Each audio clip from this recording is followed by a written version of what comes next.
It's WSN's The Three Wise Men. I'm Danny Holbrook alongside Miles Holliday and Nate Garlock. Gentlemen, it's Inauguration Day. It's National Championship Day. It's Martin Luther King Day. It's a great day to be an American. Hey, a lot going on this week. It's a good time. It sure is. And what an exciting time of year, especially with basketball. I mean, we're in the full swing of it. And pretty soon, we're going to get those tournament draws, and it's going to be a lot of fun. But give a lot of credit to coaches in the area because we have had tournament-quality matches and games, especially on Saturdays this year. Have you guys noticed the number of sellouts that we're going to every week? It's unbelievable. The last two games I've had have both been sellouts, and they're just big-time games. Oh, for sure, and we're going to get to it in a little bit, but I guarantee you there's another one that's going to happen this week, too. That may be as big a game as we talk about all year, so we'll get to that later. It could be the game of the year. We call that a tease, right? All right, guys, it's the Diamond Dave Bowen best thing we saw all week, and I'll just say this. I got the opportunity to work with Diamond Dave Bowen Friday night. What a diamond. Oh, my God. How about you, Miles? Let's start with you. I've worked with Diamond Dave before calling a game, and it is a lot of fun. I have a couple things for the best things I saw all week. Randy Roberts and I were watching OG and Senior play on Saturday night, and one of my keys was suffocate because that Lima Senior defense, boy, they suffocate you in a hurry. I think it was 28-2 at the end of the first, 30-2 at the end of the first. I mean, it was absolutely amazing how quick that Lima Senior defense is, and not just the first 5 guys, 7, 8, 9 guys. In the second half, Coach Simpson did the right thing. He played a lot of kids.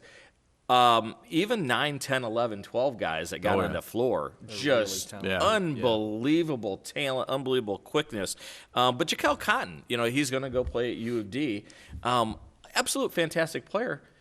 Kind of a quiet night, but he's not one of those guys that I need my shots. Why aren't you passing me the ball? He didn't pout because he didn't have a ton of points. I mean, talk about a great leader, phenomenal player. He can shot block. He can step out. He can do it all. He's an amazing player. But the guy that really stepped out in that game, Sean Foster. He's really good. Absolutely ridiculous. Yeah. His ability to leave the floor, and you're like, well, this guy's just all he's going to do is he's going to slash and he's going to dunk. And then he just steps out and says, oh, you want me to hit 3? No big deal. I'll do it as well.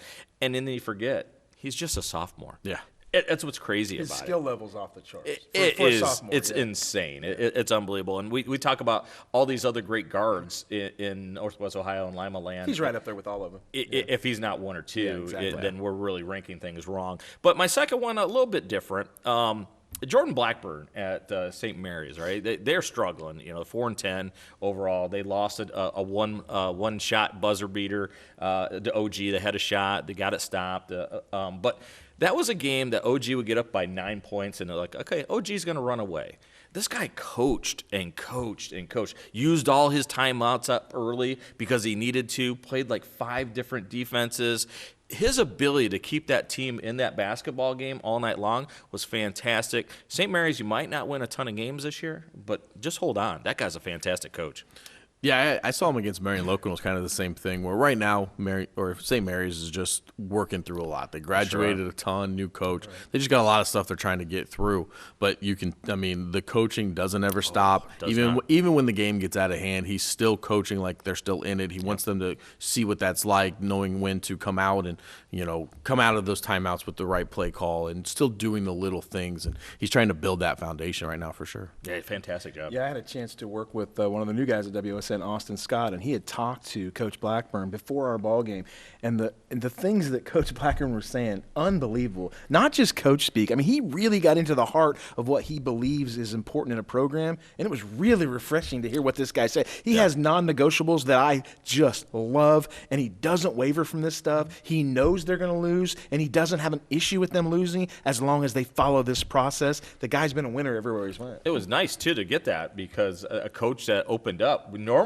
gosh. coach is like, I don't want to even show you who scores for me. Well, that's what you get. He's from outside the area. He was an inside hire for St. Mary's. He comes from Columbus. He's coached at the college level, and you see that polish kind of coming out when he does those things. How about you, Nate? The best thing you saw all week? For me, I had a couple things as well. First, I was over in Kenton on Saturday night. Okay, it was Shawnee running away with that one. Bouncing back from a really tough game they had the night before in Defiance that went to overtime that they pulled out. But at halftime, they have this thing that they do over in Kenton. It's a raffle or something. I text you guys about it after it happened.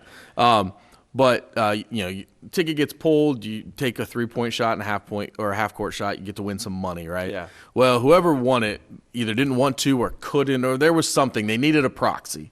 So they go to the athletic director over in Kenton, right? Brett Purcell. Yeah. They go to him. They ask him to take the shots for him. He's like, oh, okay, I'll go and do it for you, right?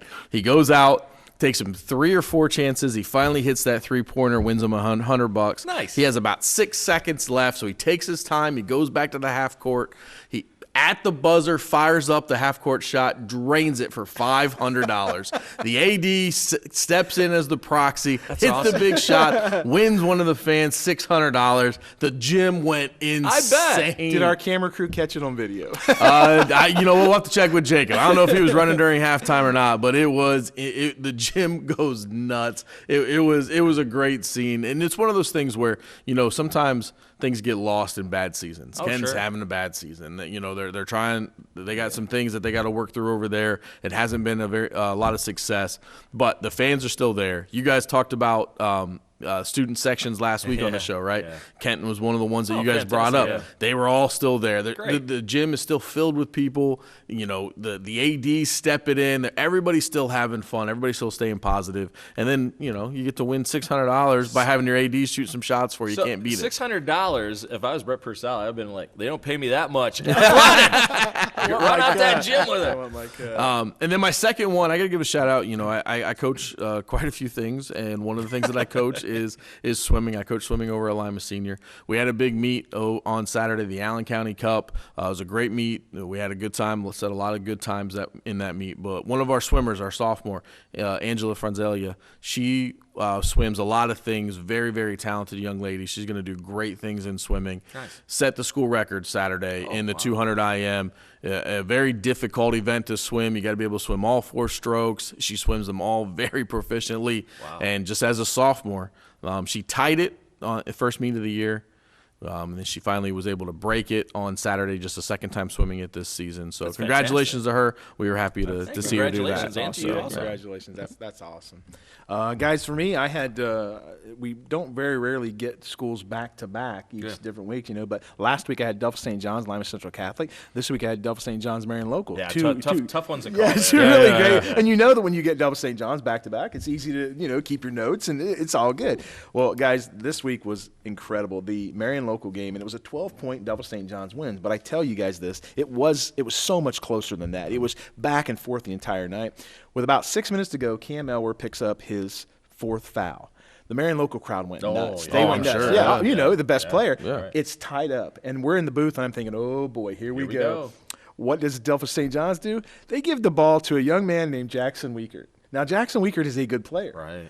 Jackson Wiekert proceeds to drill 3 threes in a row. That place went nuts. He's looking around. He's the hero for the day. I felt so good for that kid, but I felt bad for the Marion Local people because they were stunned. But you want to talk about picking up where somebody falls short. This Delphos St. John's basketball team, and I know people are going to get tired of they're going to have Delphos St. John's fatigue. But they are so fun to watch. Yeah, sure. They are so good. They shoot lights out no matter where they're at. That gym is electric. It is. I say it again. It's one of my favorite places to broadcast from. But they're having one of those years that they're going to talk about forever. I don't know what's going to happen. We joke about me saying Rushie's the best team in the state. Man, the more I was. It wasn't a joke. You said it. It was very. Yeah, no. Wait. It's time to go to break. Revisionist history strikes again on this show. But you didn't. It wasn't a joke. You said they are going to win state. So here's what I said to my wife. I'm like, what happens if these two play in the state championship game and Rushie does win, and then a whole bunch of my friends from Delphos are mad at me, and I don't know what I don't know what's going to happen. Both of them. So that was the best thing I saw. The games at Delphos St. John's, the community, the pep bands, the administration, they treat us really good over there, guys. Mm-hmm. And again, it's an old school feel in that gym. I love Robert Arnzen Gymnasium. How many people do you think are going to reach out to Coach Elwer and get their shooting system? Like, how do you teach shooting? What kind of drills you use? Because you're right. And no matter who it is in the blue and white that goes on the floor, they're burying a three. And I said this last week. Cam Elwer is so good at getting to the rim. When he goes into the paint, entire defenses collapse. And I said against Marion Local, the Delta St. John's kids there was nobody closing out because they couldn't get out there quick enough because their ball movement is so good, and they just stand out there, and if it goes in the air, I had a lot of threefomisms, if you know what I mean. You know, I was rolling the threefomisms out there. So Three's company. Yeah. That's the best thing I saw. It's interview time, guys. We're really excited. We got a couple great guests today. Tatelyn Faraglia and Raegan Hutchison from Waynesfield-Goshen High School. Guys, both of these young ladies are 1,000-point scorers. Amazing. How cool was that? That's awesome. I got to ask first and foremost, how exciting was that? Because you guys did it only, one game apart from each other? 1 game apart. It was pretty cool, and our community definitely was there to support us and our team and our coaches. It was a special moment for both of us, for sure. Which one of you guys got it first? Me. She did. You did? Okay. Did you talk a little smack afterwards? No. Where are you at? No. Like I'm a minute older. No. I imagine you guys were both super excited. Oh, for yeah. each other. Yeah. That's cool. Let's talk a little bit about the season, all right, guys? You guys are 10-6. You're 3-1 in the Northwest Central Conference. You've won 6 out of your last 8 games, so you want to be playing really good basketball as we head into February. Tournament draw is in 2 weeks. Give me your observations of this year's club. I definitely think we put in the work this summer. We got a new coaching staff, so that's definitely hard to adjust with. Definitely hard to adjust to. But I think we've adjusted pretty well and kind of bonded and started to gel with each other. And as the season went on, we've definitely got better. Yeah, and Raegan, let me ask you this. You're a senior. You're a 1,000-point scorer. You know, you're a leader on the team. Do you lead vocally? Do you get after him, or do you just let your play, do your talking? I would say that Tatelyn definitely is the more vocal one. I can't imagine that. I tend to lead by my actions. I definitely will say in the game, like when we come back on defense, I definitely try to get him a little hyped up. But Tatelyn's definitely more vocal than I am. I normally by my actions. So. Will you ever go to Tatelyn and say, "Hey, you probably need to say something like this"? No, she kind of just says it. No, she just say it. She just get after She it. just says what's on her mind. I can't control it. That's great. So, obviously, 1,000 point is a big threshold to be. It's a huge accomplishment. Not a lot of players get to accomplish that. At what point in each one of your guys' careers where you're like, we think that this is a possibility and something that maybe, you were maybe not necessarily working towards, but really had your eye on and thought you could get to this point? I would say probably my freshman year. I started varsity halfway through the season, and I was averaging about 10 points. And after that season during the summer, I talked to my coaching staff, and I was like, I think this is a goal that I want to achieve. And so I put in work over the summer, and last year going in, I was just under 200 points away, and I knew it was achievable. So it was definitely a goal from when I started. Nice. It's always been a goal I wanted to achieve. I always thought it'd be super cool, but when I play, I don't really focus on scoring or I just kind of go play how I can, and I put in the extra work over the summer, individual trainings and stuff like that. So but then this year I was around 300 that I needed, but then from there I didn't really think about it until the game of where I really knew how many points I needed, but I always thought it would be It's a not cool like you thing to guys had a achieve. tally sheet. No, our coaches actually Coaches didn't want us to weren't told you. know. They didn't tell us till the first game. Oh, no kidding. Or the game that. Yeah. So. Talking about your coaching staff, you guys are both seniors, brand new coaching staff come into your senior year. How difficult is that, and how tough is it to kind of build that trust? Because a whole new coaching staff, your senior year, you want everything to go as smooth as possible. What was that journey like? I think it was hard to adjust at first. New plays, new people, it was definitely hard to adjust. But I think Coach Farley and his staff bought into us, and he wanted what was best for us. So I think the more we were around him, the more we realized that. Yeah. So if we bought into what he was telling us, it would work. Yeah. What do you guys like about playing for Coach Farley? He's very he definitely listens to what we have to say. He adjusts to us, and from the beginning he was just always doing everything for us. He told us from the beginning that when he looked at this job, he saw us play, and he was like, I wanted to come here because I saw you girls play, and I knew I could help you guys. I want to ask you guys about, playing in a small town, and you know how it is on Tuesdays and Thursdays and Saturdays for girls basketball, and Friday night for boys basketballs. Talk to the people watching this about how that feels when you go out there and all your friends and family are there and the pep band's playing, because I have those fond memories and these guys do too. Talk a little bit about that. I mean, playing for a small community, it's like you think it's like hard to get fans, but really, like, we have a lot of people show up for our games. Oh, high school basketball is big and time. away games too. Like we travel very well, and like our fans always have our back. Like they're loud. They're loud. They're loud. They cheer us on. They like to get after the refs too. Did your parents get after the refs? I've watched her dad stare down refs many times.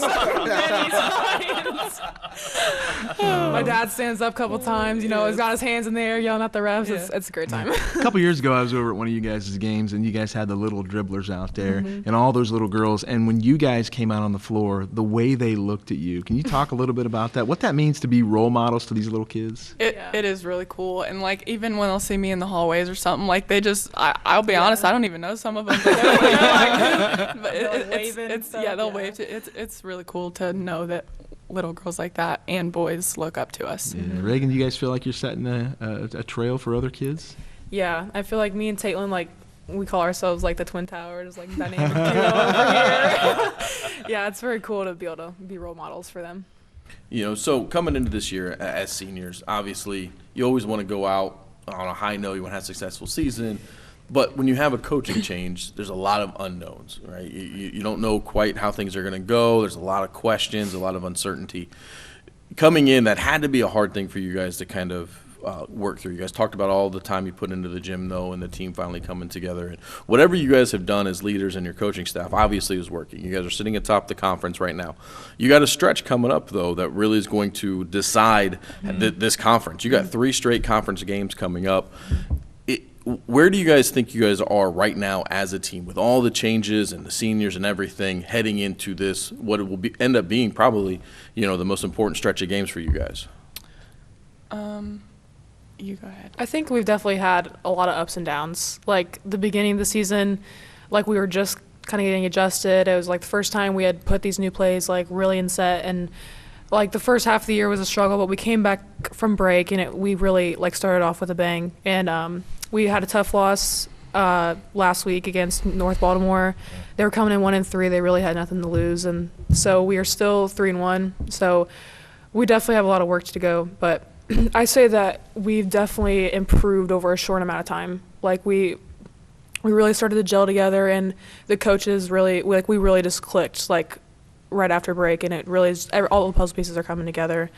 So I think that by the end of the season, we really have a good shot in tournaments coming up.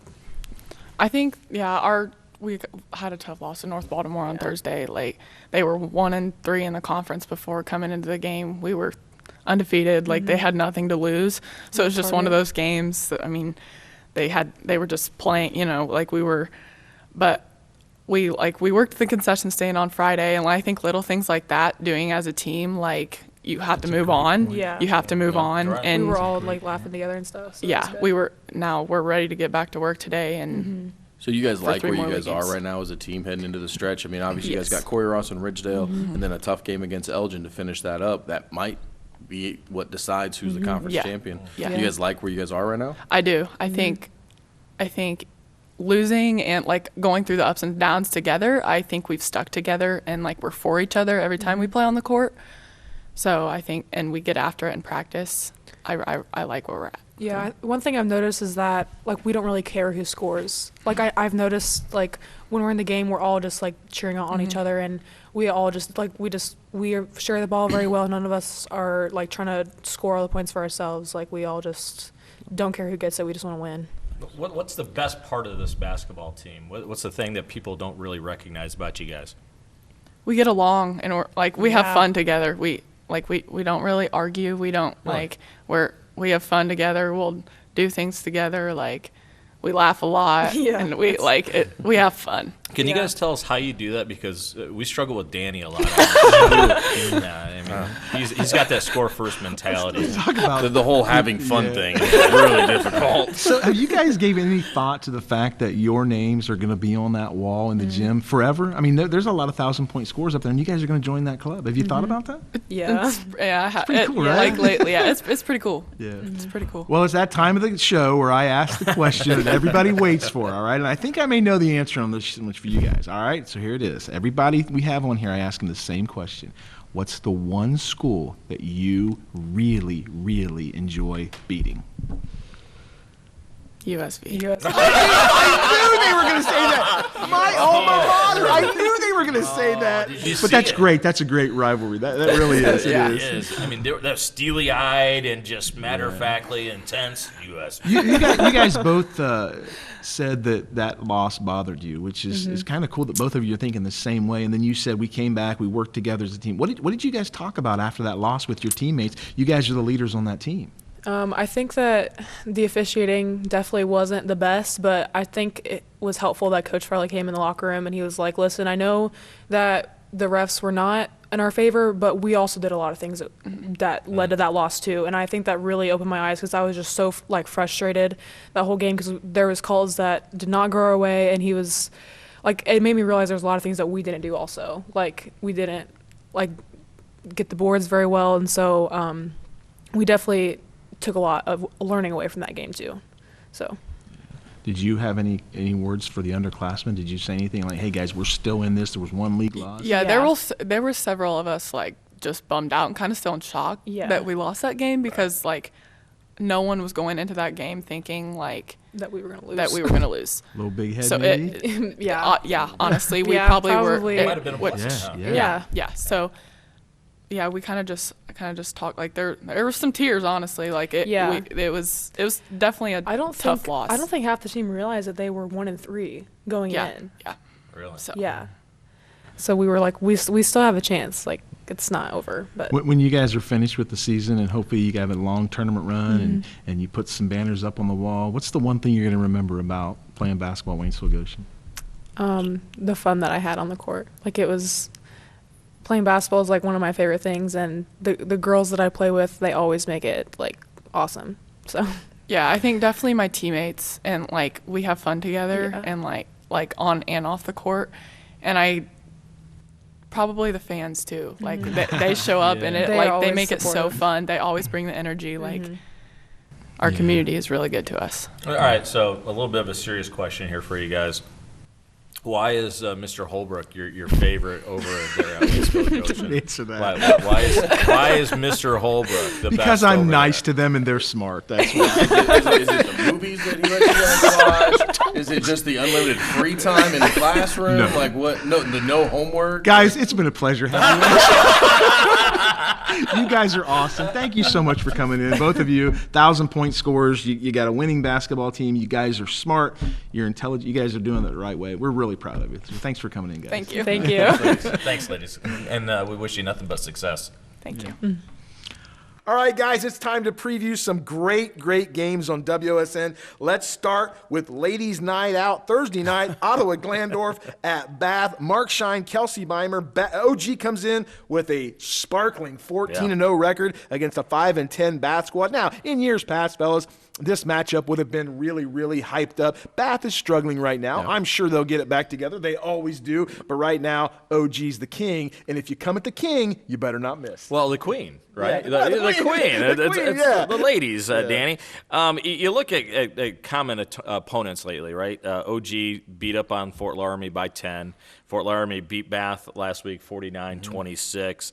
OG beat a really good Ottoville squad last week 57-54. I just think there's a lot of firepower for OG that Bath is going to have to struggle with. If Bath is going to have a chance, they'll run that 2-3 zone. OG has a bad night shooting against that 2-3 zone, and you do a really good job rebounding. The problem with that, though, is we all know OG can put out 3 ladies that are over 5'11". So how are you going to out-rebound? It's a tough ask for Bath, Nate. Yeah, this Ottawa Glandorf team has won every game this season by double digits. Yeah. And they have not played a cupcake schedule by any stretch. This is just as many talented OG teams as we have seen. This may be the most talented, and it's the least talked about, which is a weird thing because coming into the season, we're just so used to OG girls basketball being good that I don't know that it gets as much attention as maybe it should.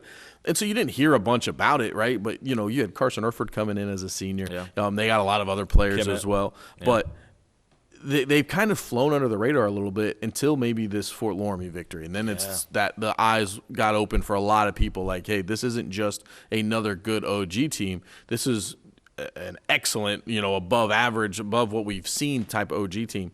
So Bath is going to have their hands full. They've had a rough season. They are 4-2 in conference play, so they do have some things going well for them when that comes down, right? Only one time in their last 10 games have they given up 50 or more points, and they've played some really tough teams. In those 10 games, they've played Coldwater, they've played Kenton, they played Fort Loramie. Their defense keeps them in games. Travels well, doesn't it? Now, the problem is they've only won 3 of those last 10 games because their offense just is really, really struggling this year. So can they win this game? Yes. They're going to have to play the defense that we know that they can play. They're going to have to keep this a low-scoring affair. Sure. But they're going to have to find a way to get the offense going. If it's one of those days where Bath's offense is able to tap into some of those reserves, then they can at least keep themselves in this game because their defense will always give them a chance. Gwen Faust will have to have a really nice day. Yeah. Guys, Friday night, Spencerville goes to Columbus Grove in boys action. Randy Roberts and our own Miles Holliday on the call. Guys, Spencerville defeated a really good Arlington team last week. Oh, boy, did they. Right. Now, listen to this, score. guys. This week, they've got to play Columbus Grove, a league game, which, look, Columbus Grove, a 5-5 team, but still, still early. It's still a good road test. They got to come back Saturday night with what some would say is the game of the year in Northwest Ohio, Spencerville-Delphos St. John's. We'll get to that later, so don't jump the gun. Let's go Spencerville, Columbus Grove. Yeah, I mean, look, you're talking about a Spencerville team 14-0 for the first time in school history. This is their best winning streak since they won 13 in a row back when Coach Sensabaugh was playing. Okay, so, I mean, the Spencerville team is in an air that they've never been in before. And when you look at the rest of their schedule, there's some tough games on there, but it lines up that you could be looking at a historic season for the Bearcats. They've been playing really, really good, and it's really hard to pick against them. They are going up against a Columbus Grove team that is playing better, right? They started this season 1-4. They got off to a little bit of a rough start. You can call it the football hangover, whatever. Well, surely it was, right? And then, but since then, they've won 4 of their last 6, including 3 of the last 4. They're playing much better basketball. They've had some close losses. They had a 1-point loss to Kalida just this last weekend, which that Kalida team I think is surprising a lot of people too with some of the games that they're winning. So I do think that this will be a much tougher matchup than Spencerville is. Or maybe some people are expecting. I'm sure Spencerville will be ready for them. Coach Sensabaugh is not going to let his team have letdowns. They're not going to overlook anybody. But this is a Columbus Grove team that if people are like, oh, this will just be another easy victory for Columbus Grove, they need to be careful thinking that. Yeah, I agree with you, Nate, on that point because, like in boxing, styles make fights, right? And I think this Columbus Grove team matches up really well with Spencerville because they're very athletic. It's like the same kid that's 5'10" to 6'1", right? That's the whole team. They got the killer bees of the Braza brothers, and Best is back. They're going to be able to match up on the perimeter with those guys. To me, though, the key is Carter Orr inside. This is nobody for Columbus Grove can really match up with Carter Orr inside. Now, that doesn't mean because you have that advantage that you take it. Sometimes you forget about those things, right? The game flow will happen. It will dictate if this is an up and down 70 to 80 point game and you forget about letting your big guy get to the low block. I think that goes the way for Columbus Grove. Yeah. Game 3. Go ahead, Nick. No, I was just going to say, for Columbus Grove too, though, this stretch of games that they have right now, we're going to find out a lot about the Bulldogs. They got Liberty Benton on Tuesday night. Yeah, good point. They have Spencerville on Friday, and then they got Ottoville on Saturday. This is a rough week for the Bulldogs. Game 3, gentlemen, Friday night. Wapakoneta goes to Shawnee. Myself and Mark Shine will be on the call. Guys, Wapakoneta coming off a big win over a good Jackson Center team, 44-41. Shawnee still undefeated in the WBL. Now, look, with Wapakoneta, here's a couple things. They've got a healthy Ryan Richardson who's over his illness. Okay. He had some illness. They've got Caleb Moyer who had 18 the other night in a loss against St. Mary's, but he's still playing really good basketball. Trey Elkert he wants to keep that score low. Obviously, that 44-41 is by design that they beat Jackson Center. So Shawnee, he knows what they're capable of. They're averaging close to 70 points a game. This is two different styles in a game, right? You referenced that 18 that Moyer had. He followed up with 17 against Jackson Center in that big win, 44-41, which that's one of those. This is a Wapakoneta team that every once in a while you're like, hey, they beat OG. They haven't done that in 31 times. That's a little bit of a head scratcher. And then they beat Jackson Center, and we were talking off air. You're like, that's a great win, and it sure is. But if they don't get great contributions from Ryan Richardson, I know he's back, but how healthy is he, right? Moyer's not going to be able to carry that offense all by himself against a Shawnee team that you know really well, Nate. They can score with anybody, right? Yeah. Well, and I think that's going to be the issue because Walpock is going to need this to be a game that's in the 40s, and I don't know how they are going to be able to hold that Shawnee team to just scoring somewhere in the 40s. They're too long, they're too fast, they're too athletic. I don't know how Walpock slows them down. They'll want to try to take the air out of the ball, but they play such suffocating man-to-man defense. They can come out of it if they need to. The Shawnee team is really good. We've seen some hiccups, but I think I loved how they bounced back this last weekend. Friday night they go up and they play an undefeated Defiance team, undefeated in conference play, a really good Defiance Bulldog team who has caught a ton of people off guard. But if you listen to people talk, right, it's been, but that schedule hasn't been the greatest. Right. Maybe this isn't an inflated record. Are they really this good?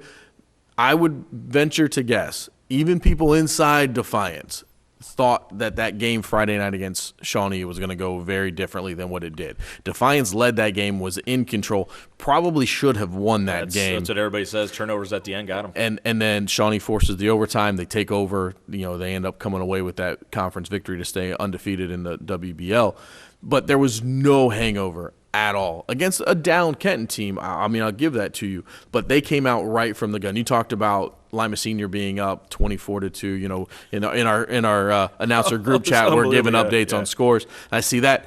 It was 18-2 at the Shawnee Kenton game, and then they just kept it going. And then the bench and JVs played the second half for Shawnee for that game. But I just don't see how Walpock has the players right now to be able to slow down Shawnee enough to be able, because that it's the same thing we were just talking about when we were talking about the offense for the Bath girls, right? There's just I don't see where the offense is going to come from to be able to win that game. Adams and Rogers would have to go out of their minds. The sophomores would have to grow up in a hurry for Wapakoneta to win that one. This win by Shawnee against Defiance, that's one of those wins that at the end of the year you're like, wow, that was the moment that we said, you know what, there's nobody that can beat us when we put our minds to it. That was unbelievable. Nate said it right. There was no way they should have won that basketball game. That was a Defiance win at the end. And even to the point where Nate announced on air that Defiance was going to win that one. You know what? That was what finished up at the Elida Bath game. We're watching the WSN app. I'm looking at the updated scores. 5:30, I think, was left to go in the fourth quarter. Defiance is up 10. Because that game, actually, that Elida Bath game had some bearing in the standings. Oh, it sure does. The Elida still just with the one loss. So we were talking about that. And, we said, obviously when you see this, you're going to know what the score is. But it looks like Defiance is going to knock off Shawnee, stay undefeated. And then by the time I got into the parking lot and left, my son, who was at the game, texted me, goes, we're going to overtime. I'm like, oh, that was a bad take. Send your hate mail from Defiance to Nate Garlock. Yeah, there's two teams I've watched all year that I think give you the most problem just on their perimeter defense, and one is Shawnee because of their length. It's unbelievable the way they come out there and stretch you out. Marion Local's the other, and you look at both those squads, what they did to Delphos St. John's, they forced Delphos St. John's to knock those shots down, and they moved the ball a lot. But Marion Local and Shawnee, you want to talk about just getting after on the perimeter, they're really – and God forbid if Shawnee goes 1-3-1 and they put one of those those 6'6" kids up top, or even Damalo Ojo up top. He's so athletic, or Tate Bender on the wing. We could go on about those teams. But, and with Shawnee, though, I think the biggest thing, too, is just continuing to take it a game at a time. They have two big matchups still left on this regular season slate, really three. They got the big matchup against Lima Senior, where I think that's where everybody's going to see, okay, what is Shawnee, what is Lima Senior in that matchup.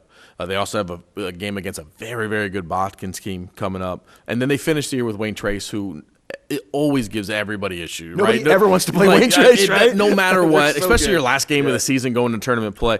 But Shawnee, they are going to finish their last 4 conference games are 4 of the 5 last place teams in the Western Buckeye League. So if you're Shawnee, you know that, hey, we're undefeated. Our toughest test, the Defiance game, is behind us now. But you don't want to start overlooking anybody either, because you can get caught any night in the Western Buckeye League. Game 4 Friday night, New Bremen at Marion Local. Our good buddy Jeff Overholzer and Ben Sloan on the call for that. Marion Local coming off that, I don't want to say devastating loss to St. John's. Tough loss. Yeah, tough loss. It was a tough loss. They were, tied up with 4 minutes to go in that game. New Bremen putting together a nice season at 8-6. Any chance New Bremen can pull the upset off? Guys, I saw Marion Local. I say no, but I'm just asking you guys. I think Austin Niekamp can probably outscore New Bremen by himself, right? You look at New Bremen 8-6, but I mean they lost to Parkway last weekend. That's not a good sign when you're going against Marion Local. And again, they just struggle to score points. Austin Niekamp, if you told me he had 40 in this one, I'd say, okay, I believe you. Yeah, I mean, where I look at it is I think the only real chance is at some point, my concern with this Marion Local team is that all of these games that they have played catch up with them. Yeah, it might wear They out. haven't had a ton of rest because they're trying to play catch up because they got such a late start. That rest comes a little bit later in the season for them. So you just get a little bit worried about maybe one of these games where they should win. Does it catch up with them and they get caught on an off night?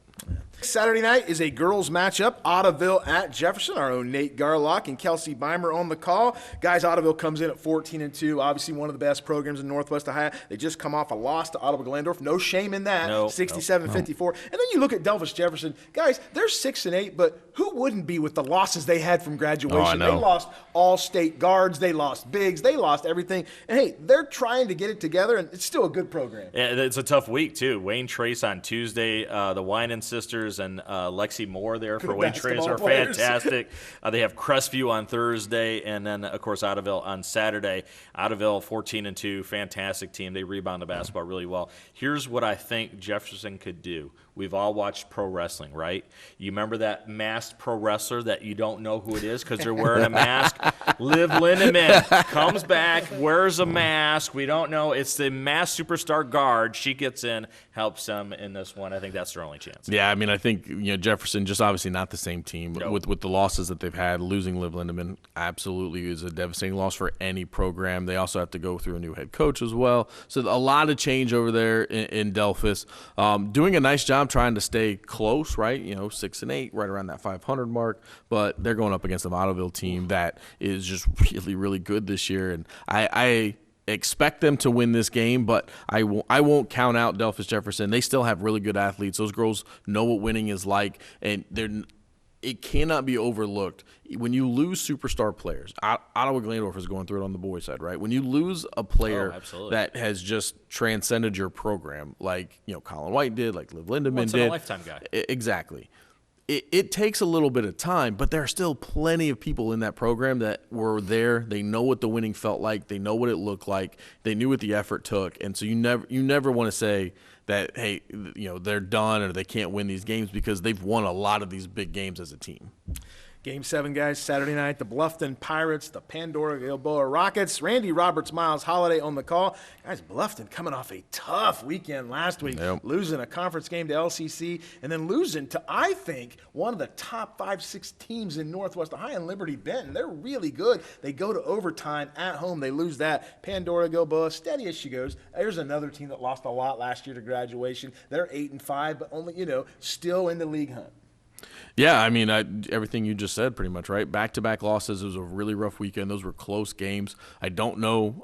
I don't think that people thought Bluffton would maybe have as much trouble with LCC. We had talked about LCC. That was a shocker to me. 26 by Pretty? Yep. Yeah. LCC was a little down coming into that game. I don't think a lot of people thought that they would be in a position to push Bluffton like they did. They come away with that victory. Then they have to go right the next night and play Liberty Benton, force them into overtime before dropping that one. An absolute brutal week. But that's now 3 losses in their last 4 games, because the weekend prior they lose to Crestview. So Right. a little bit of a downhill spiral right now for Bluffton, where they've got to kind of pull this thing up. Very, very talented players. We know how good that Pirate team is, but no team likes to go through a stretch where you're losing more than you're winning. And you look at their 4 losses, the biggest margin was 5. Arlington got him right. Yeah. And so it's not like they're getting blown out. These are just tough losses, but it does have to concern you because you want to win close games. Yep. And if you lose close games, the next time you have a close game, what's the odds of you finally winning that one, right? You don't know how to win those. So that LCC loss, I mean, anytime you lose the LCC, it's one of those maybe with an asterisk because the talent on LCC is unbelievable, right? really good, yeah. You're right. And you look at their record and like, oh, well, they've lost so many games, you're probably going to be – no, that talent level, LCC, you don't know which LCC team is going to show up. So playing them is always dangerous. And Liberty Benton is good as anybody. They are absolutely fantastic. I do like Blake Summers, who is just consistent for them. 18 points and 15 points last weekend in their 2 losses. And there's going to be nobody, and absolutely nobody for PG that can match up with him. So look for them to really stay in that 2-3 zone that they love to be in and pack that 2-3 zone in. It's going to have to be a good shooting night for Bluffton to beat a really scrappy Lane Lee and Pandora Gilboa. Well, and you wonder, though, if for some reason they drop this game and they can't beat Pandora, if panic might start setting in because after that, Spencerville. After that, Columbus Grove. This is a 3-game stretch where, even if they beat Pandora, they're still looking at 2 games after that are very, very difficult and conference games. Bluffton going through it a little bit right now here at this point of the season. All right, so you remember my Liv Lindemann idea with the pro wrestling mask. Yeah. Evan Skiller. There the we professor. go. I love it. Put the mask on him. I love it. I love it. Game Give for him the ball. Bluffton. Give him the ball. Who doesn't want to see the professor shoot? Me. Let's go. Game 8 Saturday night. It's a good old Putnam County League showdown. Ottoville, Columbus Grove. Garrett Mansfield, Darren Gilbert on the call for that one. Guys, we've talked about Ottoville and Grove. I got a question for you. It just seems like, and I know it's real because Columbus Grove gets that late start. They're playing a lot of big games here, back to back to back to back. Any chance these kids get worn out, or because of the way the schedule is, they slow down a little bit on the practices in February? We've all coached. Nate, I don't know about you, but when I coached, I tried to schedule as many wins as possible. I didn't want to schedule tough games. I had enough tough ones in my leagues, man. And in 20 years, nobody wants to know who you beat. They just want to know that final record, right? Yeah. So that's the way I looked at it. Save your kids' legs a little bit. Yeah, I mean, I think, when you look at it, you have years like this, though. A lot of these schedules are built 2-3 years out. There's a lot of history. These guys play each other every year. Sure. It's easy rivalry, games. yeah. And they always play about the same time. If you start looking at the schedules, they always play right around the same time of the year anyway. So, I mean, I think everybody's used to it. And, this just happens to be the year, though, that we have a lot of really good teams playing right at the exact same time. And that makes stretches like some of these teams are on really, really difficult. For this matchup, after, Columbus Grove had won 4 straight, and then Ottoville has won the last 2. There's a long history here, a big rivalry game as well. So this one's going to be a really good one. I'm really interested to see how this one plays out. Ottoville off to a little bit of a rough start, right? I think, some of the games early that were people like, ooh, is Ottoville going to be down? Don't look quite as bad, right? They lost to Bath early in the season. You're like, oh, okay, well, maybe that loss isn't as eye-popping as we thought at the time. I imagine that this Ottoville team is going to win 18, 19, 20 games like they do every single year. Really good team. Columbus Grove, we already talked about.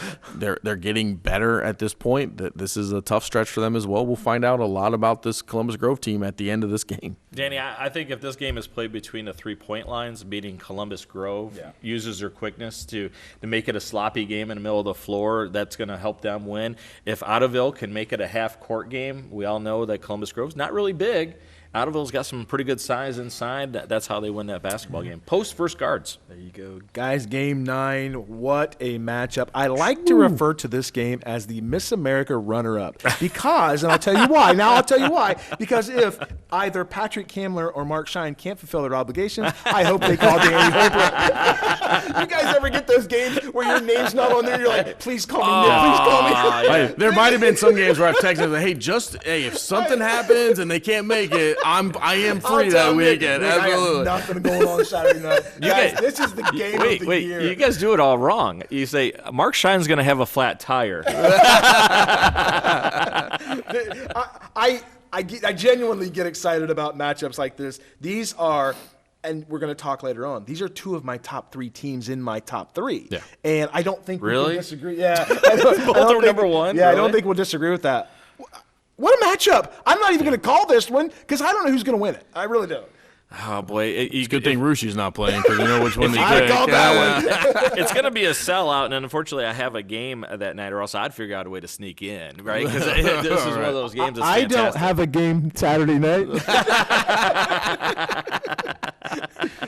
All right, so we all know who the stars are, right? This is a 5-star matchup. You know the Sensaballs are going to score. You know Carter Orr is going to score. You know Cam and Andrew Elwer are going to score. I found it absolutely hysterical last week when Cam Elwer had 19, and people were like, what was wrong? Barry Local's really good defensively. I was there. He only had 19, right? All right, so who's then going to be the star of the show, right? Both teams, Danny, you alluded to Jackson Weaker, yeah. who stepped forward, right? Who's going to be the next guy that steps forward? It's going to be the unlikely name because the stars are going to do what stars do, right? Is it going to be Jude Steeman? Is it going to be Grady Smith? Or maybe even a Trevor Whitney, who's a 6'4" post guy that comes off the bench for Carter Orr for Spencerville? Maddox Krager maybe for Delphos St. John. Right, Yeah. right. Is it going to be Swick or Boggs or Easton Elwer or Weaker? That's what's going to be fun about this. Those other guys that step forward that become a new superstar, a new legend to add to the fold. Yeah, for me, it goes back to actually kind of what you had talked about earlier in the Spencerville game. Is I think that the key in this is going to be Carter Orr. Yeah, he's fantastic. I mean, so much attention gets to the Sensabaugh brothers, which it should. The Carter Orr does get a lot of attention, but probably not as much as he should because of how well the Sensaballs play. I think when this is all said and done, how Carter Orr plays in the paint, getting the rebounds, challenging, as we know Cam Elwer's going to want to come down. He's going to play up. Don't foul. Does he stay out of foul trouble? Does he own that paint? If he has a great game, I think Spencerville comes away with this win. Yeah, this one to me is He's just giddy. I know, I am. I get excited. I genuinely get excited. This one to me, you look at what Marion Local was able to do to Delphos St. John's, and they really got after him on the defensive end. I was really, really surprised at how well they I shouldn't have been because they're Marion Local, but they really did a lot of great things, pressuring the ball, and they caused them a lot of problems. Now, what did St. John's do? They just knocked down shots. That's what they do best. I believe Spencerville has the guards that can get out, close out on these shooters. Absolutely. I believe Spencerville has the guards that can handle Delphos St. John's pressure. Now, the difference is I think Carter Orr, and I talked to Coach Sensabaugh last week on the radio, and he just raved about the play of Carter Orr. He's a 3-year starter. He doesn't make mistakes. He's a tough solid. dude. Yeah. He catches everything in the post, and I talk to you guys about that all the time. If you can catch the ball in the post, you're halfway there, and he is really good offensively. He helps them out defensively. This, to me, is a 61-60 game, and I don't know who's going to win. Oh, I was just going to ask you. You got to pick it, Danny. Who's winning this one? Now, remember, it's at Delphos St. John's. Yeah, I'm going to say because it's at Delphos St. John's, Spencerville gets the win. Because they go in, look, it's enemy territory. Wow. They go in. I've said it, and I'll continue to say it. Those Sensabaugh boys play with a chip on their shoulder. When the chips are down, you guys saw them last year against OG at Lima Senior in the district finals. Yes. Holy moly. Yep. They were grown men. Why are you yelling at me? Because I'm pumped. I'm spitting. My arms are flailing. I don't know what to do. Did you guys ever question my loyalty to WSN in basketball and football? I think the difference for me with this Delphos St. John's team compared to the one that we saw last year is that ability that you guys have been talking about and that we saw in the Marion Local game. Other players being able to step up. Yeah. Not just needing Cam to do everything. He still does, but he has the help. And if he has an off night, right, and only has 19 points or whatever, there's other guys that can step up. They're not afraid to shoot. They have other guys who don't shy away from having the ball in their hands. That's, I think, what makes them so dangerous. They have this superstar player, but then they have other guys that are just as confident, and they feel just as confident about having the ball if they need them to. So I think that's what separates them. This is going to be another one where, we talked about it last week, but if you're St. John's, hats off to your scheduling, where you fantastic. got all of these games at home. There's no reason to have buses. They don't ever travel. You get all of these games, these big games at home. Playing at Delphos St. John's is different. If you took this game and you put it in Spencerville, I would give Spencerville the edge. It's a bigger floor. It's a bigger space. Yeah. It's a little bit more open. Call it. I said I think Delphus St. John's. I do think Delphus St. John's wins good. this game Yeah, because it's at home, and that's the only reason. It's a little bit smaller floor. I like the shooting. The road.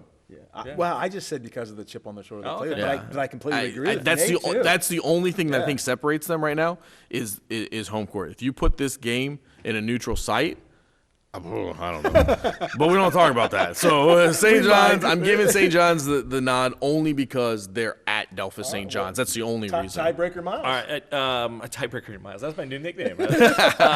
Nate, does Shawnee beat Spencerville if they played? Does Shawnee beat Spencerville? Yeah, if they played. Oh, if they played. Yeah. Yeah, I would give them the edge. Yes. Okay, I tend to agree with you, right? Because I love the Berkeys. I love the length of Hutchins. I think they're a fantastic team.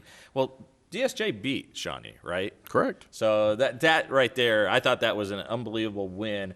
I don't know if Spencerville has played anyone Shawnee's type of caliber, right? Sure. I just think DSJ is just so battle-tested. And Cam Elwer, is there a guy that has more determination than him? No. There's not, right? Well, and the one thing that Delphus St. John has shown this year that I haven't seen out of any other team is to consistently close out tough games. Oh, without a doubt. Right? That's how they got that Shawnee victory. We saw what they did to LCC. You saw what they did to Marion Local. They have played tough games that have been a big game atmosphere, packed gyms that have been close. They have shown that they can close those games out. That gives them the edge. I've seen them 3 times, 2 in person. Danny, you've seen them how many times, DSJ? 3 times. 3 times, okay. Yeah. They never get tired, do they? No. They don't. No, and that is a huge advantage. Look, guys, I picked Spencerville, but if Delphus St. John's wins this game, I'm not going to think, I messed that up. No. Well, I mean, you picked Rushi, so I mean, why would you pick DSJ? And they haven't lost yet. All right, guys, those are great. That's a great segment, gentlemen. Today is Martin Luther King Day. It is a day to reflect on the legacy of Dr. Martin Luther King. We see a lot of schools now having basketball tournaments over the Martin Luther King Day holiday. Your thoughts on the holiday and that associated with it? Honestly, I'm not a big fan of it. I'm really not. Actually, just since we've been doing this show, I got a text message. My son middle school game got canceled. That was scheduled for today. I was happy to see that. Look, I don't know that, just because we have a day off during the week that all of a sudden it's like, oh, here's another opportunity to pile in games, commercialize, make money off of. That's not what the whole purpose of this day is. I'm just not a big fan of it. And the more that you see pro and college do it, then that allows high school and middle school to also think that it's okay to do. I think that when you get these days, they're there for a reason.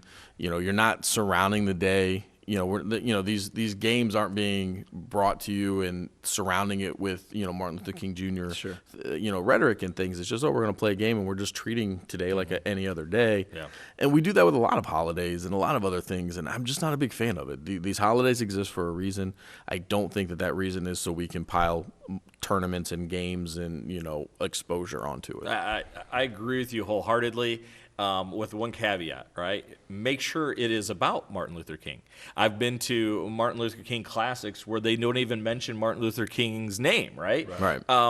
If it is about the guy and you're going to celebrate what he did, which was absolutely amazing, the guy should be celebrated.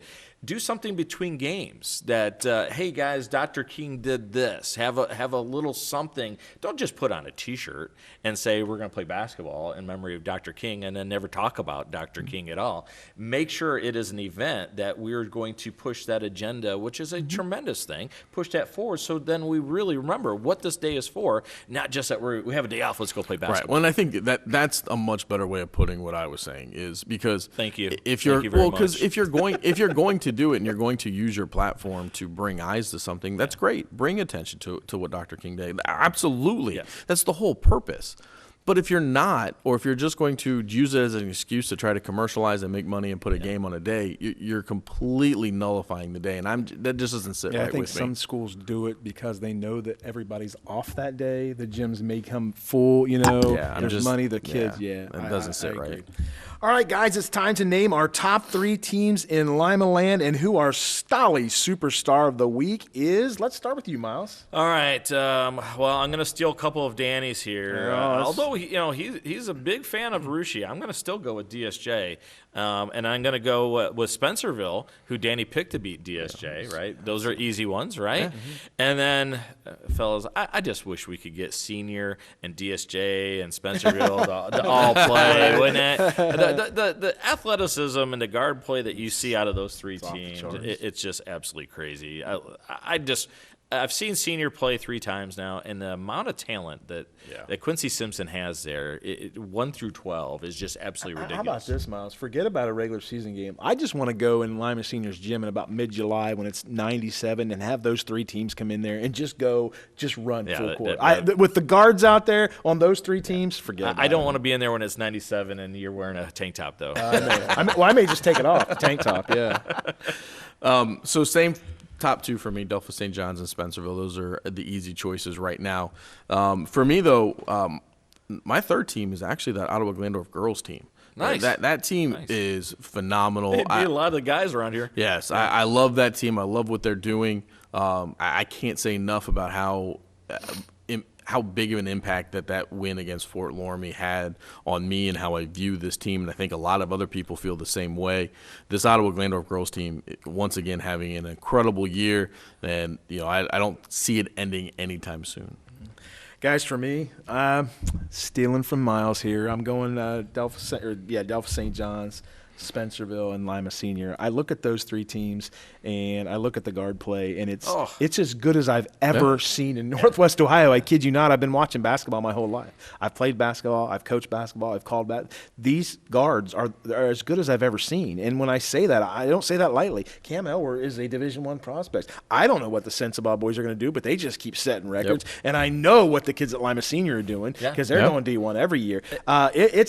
It's embarrassing how good these 3 teams are. Jaquel Cotton, who's going to play at UD, you almost forget to mention him. That's how good Senior is, right? That's what's absolutely insane about it. And I'm gonna jump ahead here. My Stolly Superstar of the Week, and I talked about him before. I'm giving it to Jackson Weaker. Man, the kid was amazing. Yeah. He was he had that moment that he may never have again, but he had it on a special night in the biggest stage of his sophomore year, and he was sensational. I'm really proud of that kid. Yeah. He was a fantastic shooter last week for sure, and he might be the key this week against Spencerville, right? Oh, yeah. Willie Foster for me, I went off on how great he was to watch the other night earlier in the show.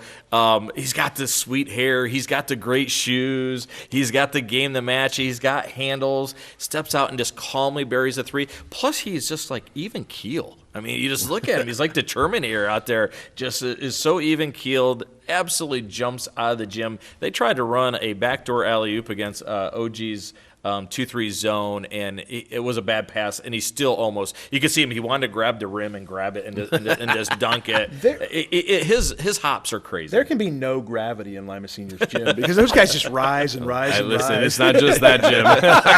Every gym they step in, guys it's just moonwalking, different. Trampoline park. I'm telling you. For me, it's Jordan Pretty.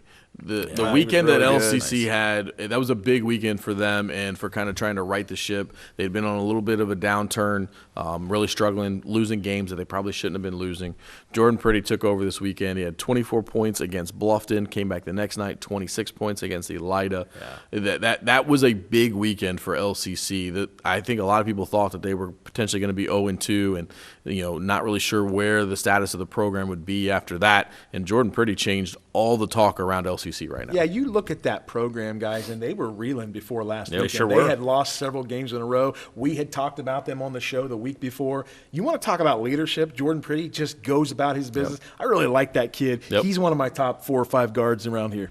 And the knowledge, too, that he's got to go in every single game and get him 20 points. That's got to be tough mentally, right? It's got to wear on you after a while, right? And he still does it. Yeah. Guys, it's the national championship game, Ohio State versus Notre Dame. And do you know what I'm going to do, Mr. Will? I'm sorry, Will. I started to call you Will Howard. I'm sorry, Nate Gollick. I'm going to turn this segment. Good joke. I'm going going to turn this segment over to Miles Holiday. Guys, I went to a card show. Jumbo's had a card show here in Lima this past weekend.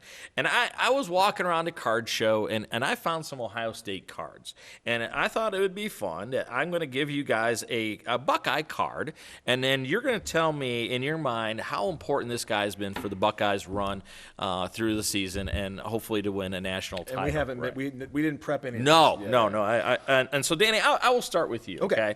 All right. I'm going to give you Caleb Downs. Caleb Downs card, and that's yours to keep. I spent huge money on this cardboard. Let's see. He's the best defensive player in America. He is a first-round pick after next year. When I say first round, he is a top 5 pick. He is probably going to go down as probably the best safety Ohio State's ever had. I mean, there's a lot of them, but his athleticism is off the charts. If we win the national title tonight, he will play a major role. Either an interception, 7-8 tackles, his leadership. Yeah. He's invaluable. I'm glad I got this guy. This was an easy one, Miles. His ability to stop the run and affect ridiculous, the run game from that safety position is just unmatched. Well, he's basically a middle linebacker, isn't he? Yeah. They'll roll him up to play that third linebacker spot. They'll put him in the secondary. He is one of those guys when they had that jack position that Jim Knowles wanted to have that rover guy when he first came to Ohio State. Well, there he is. And he does absolutely everything. He is as responsible as anybody for the growth of Sonny Styles, because if he doesn't come to Ohio State, Sonny Styles is playing back there. We don't know how good he was going to be. Now he's a 5-star, don't get me wrong, but you want to talk about a guy that's blossomed into the linebacker? Yeah. He's going to play in the NFL as a linebacker because Caleb Downs came to Ohio State. That's a great point. And of course, Danny, I'll let you take a little bit of a look here. Which one do you think I should go with here? Let's go with this one. You right think there. so? Yeah, let's go with that one. Nate, we even put a green star on it right there. There it is. Will Howard. And remember, we're on TV, so everybody's watching. Yeah, awesome. And again, that's your card to keep. Oh, that's so good. Put that in your car. Yeah, it'll hang from the rearview mirror. Yeah. I mean, look. All right. We'll trade cards. Well, all right. How important is he? He probably is the most important player on the field. Ooh. Let's just be honest about it. Ooh. He can't have a bad game and we win the national championship tonight. It's just not going to happen. If he plays bad, we're not national champions. The offense is predicated on him being able to have a serviceable game, okay? It is because that's the reality. But you have to look at it like whatever. Listen, this is so frustrating. So Nate, so frustrating. Let's put it on camera right now. When the Buckeyes win the national title, okay, and we have another show next week. Yes, you are in possession of a I Love Will Howard T-shirt. Correct. You, true or false, you will be wearing that on the show next week. If he is the offensive MVP of the game, I will wear my I Love Will Howard T-shirt. Begrudgingly, but I will wear it. Are we deciding who the offensive MVP is? Yes, we are. Yes, we're not letting ESPN and ABC do that. No, because they're not going to do that because they think like you. We'll decide who the offensive player is. Oh, okay. Yeah. You mean you think right? Yeah, I think if he goes 12 for 30 with a pick and a touchdown, I'm in. They win by one. He throws 3 pick sixes. So they lose tonight, and you guys are like, "Oh, he was the best player on the field." He gets hurt and only plays a quarter and a half. He really was well in that quarter and a half. Do I get to pick your card? Oh, sure. Go ahead. Nate, let's decide which one we want here for. This isn't easy. Let's go with that one. All right. There's a lot to. Are you trying to hide it from him? Like you're like showing him as you show me. Let's go. Oh, what about this one? What do you think of this one? We're not playing Uno. All four. So Donovan Jackson, and I'm glad you picked this one, Danny, because I have so much respect for Donovan Jackson. There was a lot of talk when they were shuffling the offensive line around earlier in the year that, Donnie doesn't want to move out to tackle. He wants to stay at guard because he's going to be an NFL guard. And then he did what's best for the team. He moved out to left tackle and not only just played okay, he was outstanding. And how about this? He goes his first game at left tackle, goes against a future top 5 pick for Penn State that's an unbelievable pass rusher, and your first start, and does a really good job. Yeah. Donovan Jackson is what is embodied, this Ohio State football team, on how if you're going to win championships and you're going to win, you have to do it by sacrificing things for the better of the football team. That's what Donovan Jackson did, right? Yep. I'm not convinced now that he can play in the NFL at left tackle because he's been absolutely fantastic. He is as athletic and unselfish as a player that you'll find on that offensive line. Well, he's significantly more valuable to NFL teams with them knowing that if they need him to play tackle, that he can. Yeah, he made money with his decision. Oh, without a doubt. All right, guys. By the time people watch this, the national title will already be decided, right? So I thought it'd be fun that we go ahead and give some guarantees for this game and see when people watch it if we actually hit on the guarantees. All right? Yeah. I have about 3 or 4. If you have more than one, that's great also. Nate, why don't you go first? My first guarantee, Will Howard will throw an interception in the first half. That's a good one. In the first half, in the first half. Okay. That's usually when he gets it out of his system. Correct. Yeah, right? And that luckily that has been we've been able to overcome those. It's he did it against Penn State. He's done it a couple other times. So what I worry about Will Howard, and I talked about this last week, is I don't need Will Howard to be perfect. I don't need him to be an elite quarterback, right? I need him to manage the game, not make mistakes, not force throws. Right. There are times, especially when he starts to feel pressure, we start seeing some mistakes come out of the way. He makes some bad judgment calls. He throws off a little bit when he maybe shouldn't. His accuracy starts to slide. So I think we will see that early. We'll have some of those big game jitters. I think we see an early interception out of Will Howard tonight. Yeah, he really forced that ball to Jeremiah Smith last week against Texas on that interception. Great point. He does sometimes try to put a ball where it should. Because he's not. You also do love that about him because that throw he made in the Rose Bowl to Emeka was probably a throw he shouldn't have made, but he's got the moxie to do it. Want me to give a guarantee? I'm going to give a guarantee. Bank it. The Bank Buckeye defense will have 3 turnovers tonight. Look, when I was a kid, my beloved Cleveland Browns not every year, obviously, they would lose to the Denver Broncos in the AFC Championship. Oh, I remember those days. And the Denver Broncos would go to the Super Bowl, and they would lose the Super Bowl like 57-3 or whatever. They would just get destroyed. It's happening tonight. You're going to see the athleticism of the Ohio State Buckeyes tonight.